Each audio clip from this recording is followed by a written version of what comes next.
Hi genius.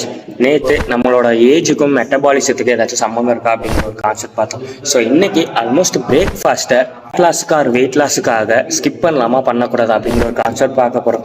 So ஒரு set of groups என்ன சொல்கிறாங்கன்னா பிரேக்ஃபாஸ்ட்டை ஃபேட் லாஸுக்காக ஸ்கிப் பண்ணுறது நல்லது அப்படிங்கிறாங்க. ஒரு செட் ஆஃப் குரூப்ஸ் என்னன்னா ஃபேட் லாஸ் ஆர் வெயிட் லாஸுக்காக பிரேக்ஃபாஸ்ட்டை ஸ்கிப் பண்ணக்கூடாது அப்படின்னு சொல்கிறாங்க. ஸோ ஆக்சுவலாக ஃபைனல் வெர்டிக்ட் என்னன்னா, ஸோ என்னோட கன்க்ளூஷன் என்னன்னா, skipping breakfast doesn't mean fat gain.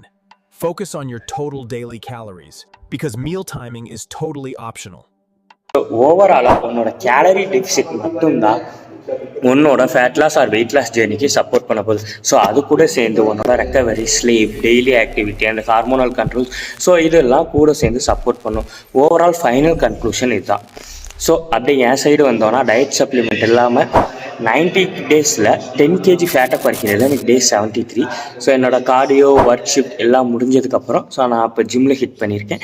என்னோடய பேக் அண்ட் செஸ்ட்டுக்கு ஒர்க் அவுட் பண்ணேன். ஸோ நல்லபடியாக தான் ஒர்க் அவுட் பண்ணியிருக்கேன். ஸோ இன்னும் ஆல்மோஸ்ட் ஒரு 17 டேஸ் இருக்குது. ஸோ ரிசல்ட் என்னன்னு டே 90ல் பார்ப்போம். ஸோ இந்த வீடியோ நீங்கள் யூடியூப்பில் பார்த்துட்டு இருந்தீங்கன்னா இந்த டிப் உங்களுக்கு பிடிச்சிருந்துச்சுன்னா சப்ஸ்கிரைப் பண்ணிக்கோங்க. இன்ஸ்டாவில் பார்த்துட்டு இருந்தால் ஃபாலோ பண்ணிக்கோங்க. யாருக்காச்சும் ட்ரான்ஸ்ஃபார்மேஷன் ஜேர்னியில் இன்ட்ரெஸ்ட் இருந்தால் மறந்துடாமல் இந்த வீடியோ ஷேர் பண்ணுங்கள். இது மாதிரி ஒரு சின்ன சின்ன டிப்ஸ் கண்டிப்பாக உங்களோட ஃபேட் லாஸ் ஜேர்னிக்கு சப்போர்ட் பண்ணுங்க. பாய்.